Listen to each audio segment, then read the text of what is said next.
Hello geometers, welcome to our third day of chapter 8, which is showing that a quadrilateral is a parallelogram. So in the past, in section 2, we used the properties of parallelograms to find missing side and angle measures.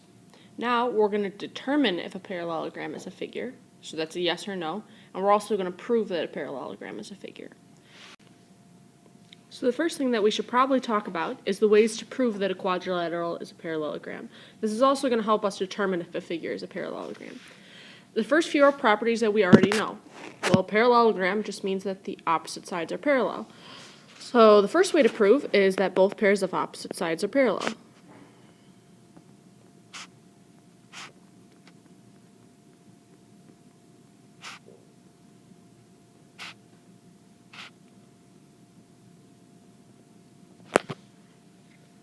And then thinking about the other properties we learned that the opposite sides are congruent.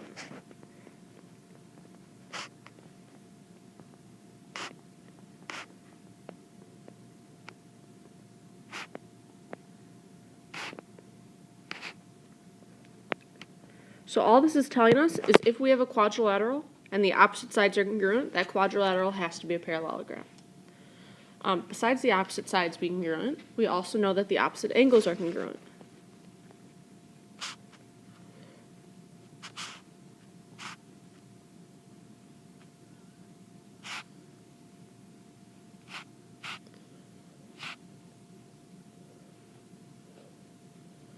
And there's two more properties that we should know.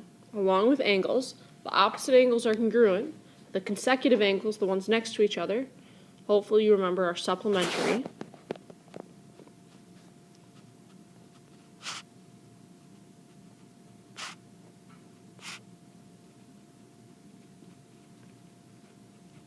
So all of these are pretty straightforward. 5 is a little bit trickier because it's not something we talked a whole lot about, but there's an important property of the diagonals of a parallelogram. That important property is that the diagonals bisect each other.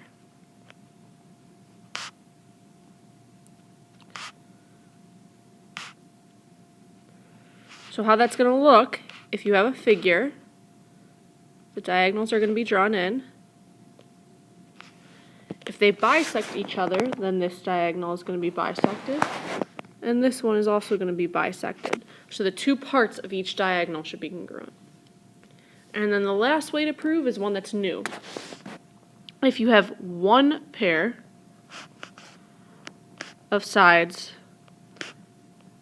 and that pair, the sides are both parallel and congruent.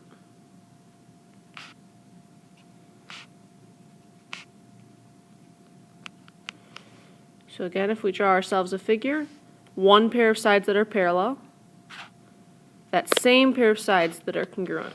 This would be a parallelogram. As soon as one of these ways is true, all the rest have to be true also, because these are properties of a parallelogram. So the first way that we are going to see these properties applied is it's going to say find the values of x that will make the figures parallelograms. So in figure number 1, x can be almost anything that it wants. It can be 5, it could be 10, but we want the specific value of x that will make this figure a parallelogram. As you notice, the two x expressions are both on the diagonal. So this is going to correspond to property 5. The diagonals bisect each other. We notice our first diagonal is already bisected because of the tick marks. We need our second diagonal to be bisected as well. It's going to be bisected if the two parts are congruent. So I'm going to do 3x minus 11 equals x plus 5. If I subtract x, I get 2x minus 11 equals 5. Adding 11, I get 2x equals 16, so x equals 8. And the way I used is that diagonals bisect each other.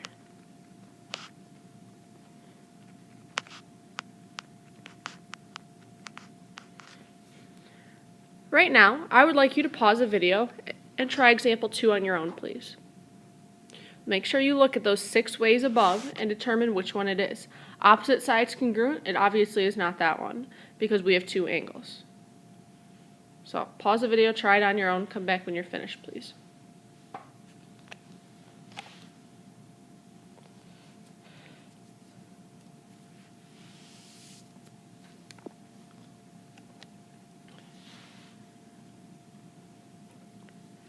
Okay, let's see how we did. Now, we have two angles, so either we're using way 3 or way 4. Either the opposite angles are congruent or the consecutive angles are supplementary. Well, the two angles we have are not opposite from each other. They're consecutive.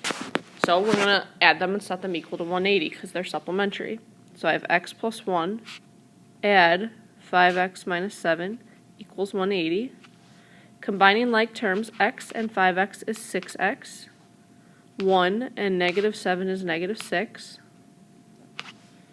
If I add 6, I get 6x equals 186. Dividing by 6, I get x equals 31. And the way I used is that consecutive angles are supplementary.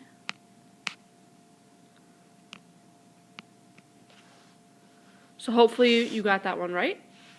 If not, hopefully your setup was right, you made a slight mistake, or even if your setup was right, hopefully you now see how to approach the problem. Regardless of whether or not you got it right, we have one more example to do on the next page of this same type before moving on. Okay, so example 3, we have 3 different expressions with x, and we need to find x, so you're going to need to set up an equation. I would like you to try this one on your own. Good luck.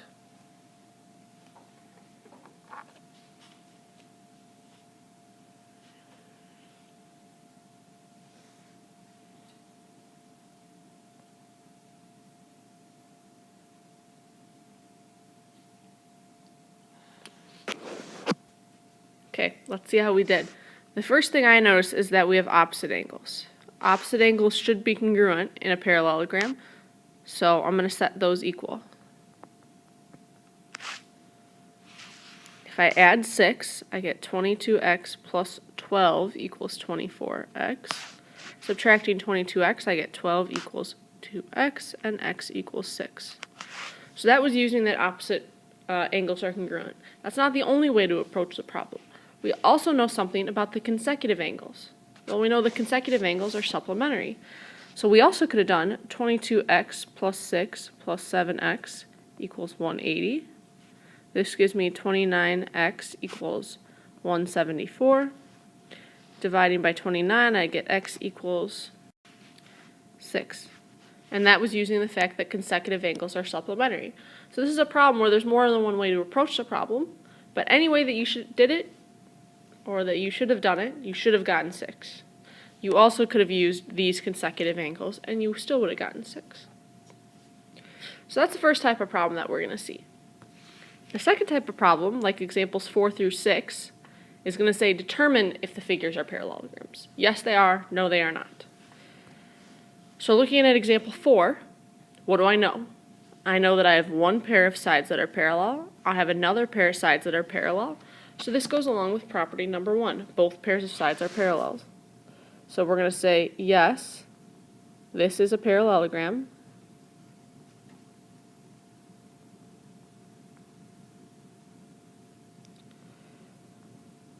Because both pairs of opposite sides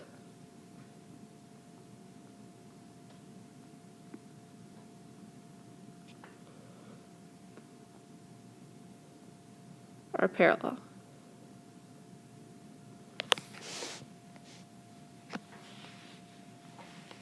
Okay, let's look at example 5. Example 5, we have one pair of sides congruent, and we have one diagonal that is bisected. This would be a parallelogram if both pairs of sides were congruent, but we don't know that.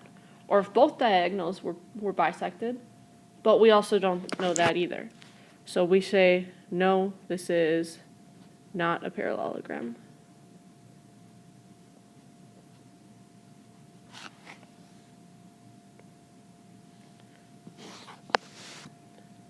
Okay, example 6 is a little trickier. I would like you to try this one on your own, please. Noticing that we have two angles that are congruent. That's going to help you somehow. So pause the video, take a minute or two to think about whether or not this is a parallelogram, and then come back when you are finished, please.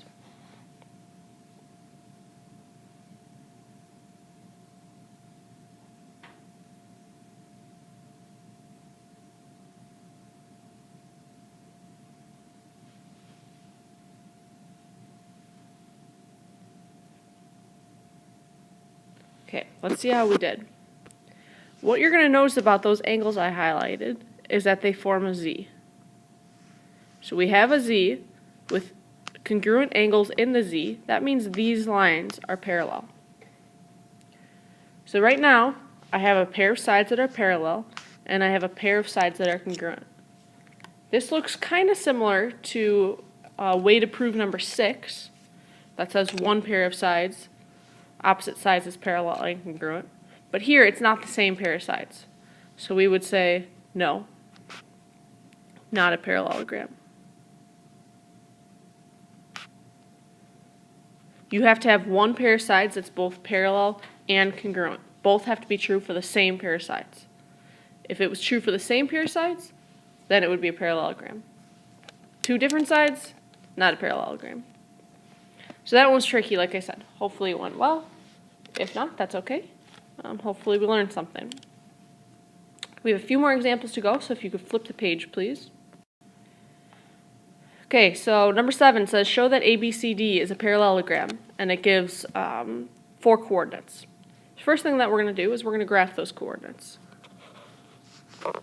So, please do that right now.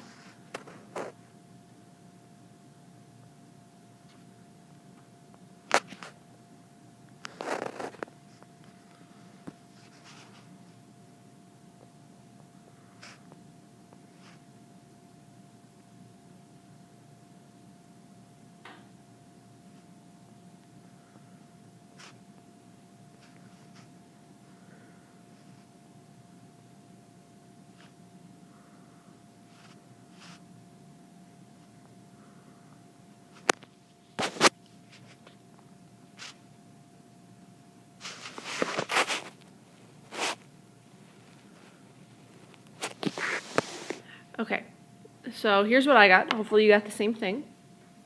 Now, there's 6 different ways to prove that ABCD is a parallelogram, and we have them on the first page of notes. We're just going to go with the first way, definition of a parallelogram. Definition of a parallelogram is that opposite sides are parallel. So we're going to see, are the opposite sides here parallel? How are we going to determine if sides are parallel? Well, we're going to use slope. Hopefully we remember that parallel lines have the same slope. So I want to know, is AB parallel to CD? That's one pair of sides. And then I want to know, is BC parallel to AD? That's the other pair of sides. So I have 4 slopes that I have to calculate. Hopefully you remember the slope formula. It's y2 minus y1 over x2 minus x1. So let's do AB first. Slope, the symbol is m. So the slope of AB is going to be y minus y. So I'm going to do 3 subtract 7. And then negative 2 subtract negative 5. Okay, if you do the other order, 7 minus 3, and negative 5 subtract negative 2, that works also. We just have to be consistent. So 3 minus 7 is negative 4. Negative 2 subtract negative 5, that's like adding a 5, is 3. So this is the slope of AB. Now I need to find the slope of CD. Again, y minus y, so I'm going to do 6 subtract 2. X minus x, 3 subtract 6. This is 4 over negative 3. Okay. Our 2 slopes look the same. The negatives, one's in the numerator, one's in the denominator. That's okay. These are still the same number. So we're going to say that AB is parallel to CD. Okay, so that was one pair of sides, and we could mark that. AB is parallel to CD. I would like you to do the other pair of sides. Find the slopes of BC and AD, and determine if ABCD is a parallelogram. So pause the video and come back when you are finished, please.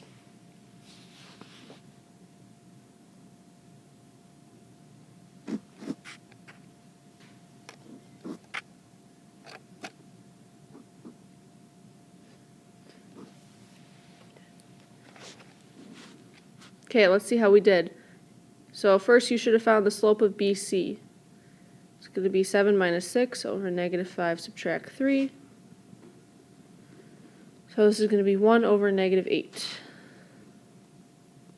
Then you should have found the slope of AD. So 3 minus 2 for negative 2 subtract 6, which is 1 over negative 8. So, two slopes are the same, so my lines are parallel. BC is parallel to AD. Okay, both pairs of opposite sides are parallel, so yes, this is a parallelogram. I'm going to say that ABCD is a parallelogram.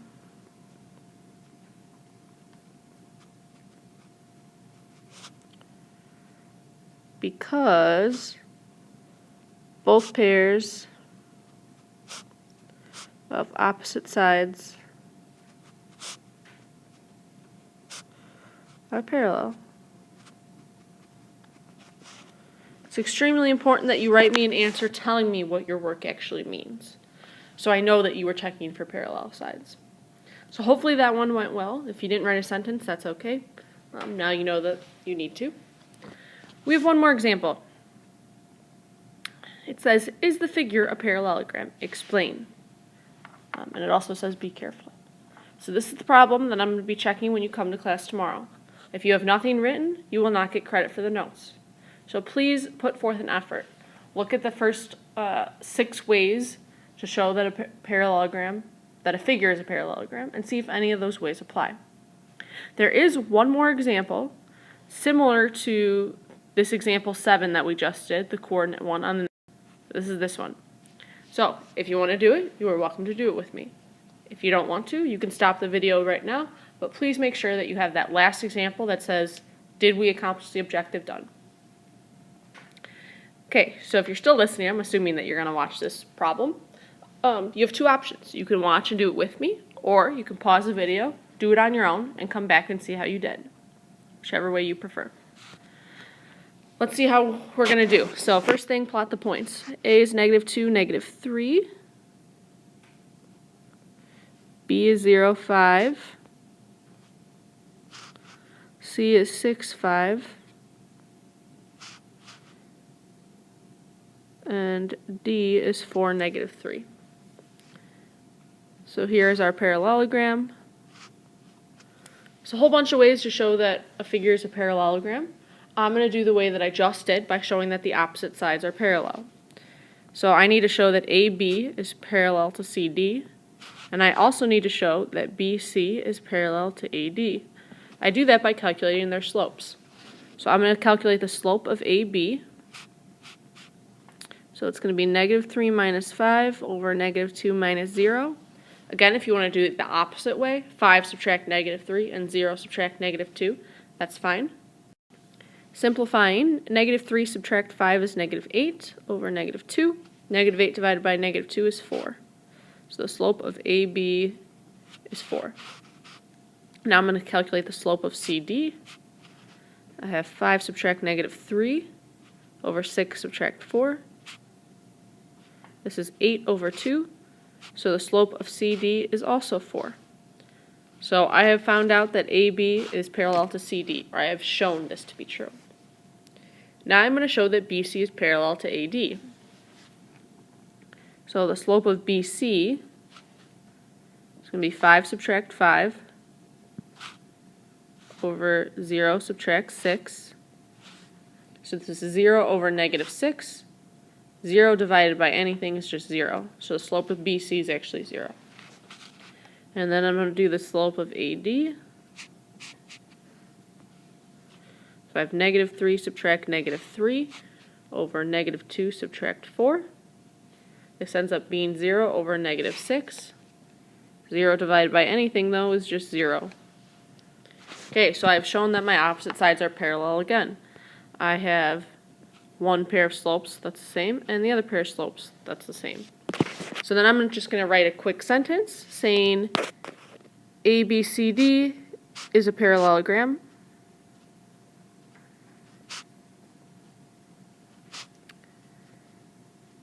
Because both pairs of opposite sides are parallel.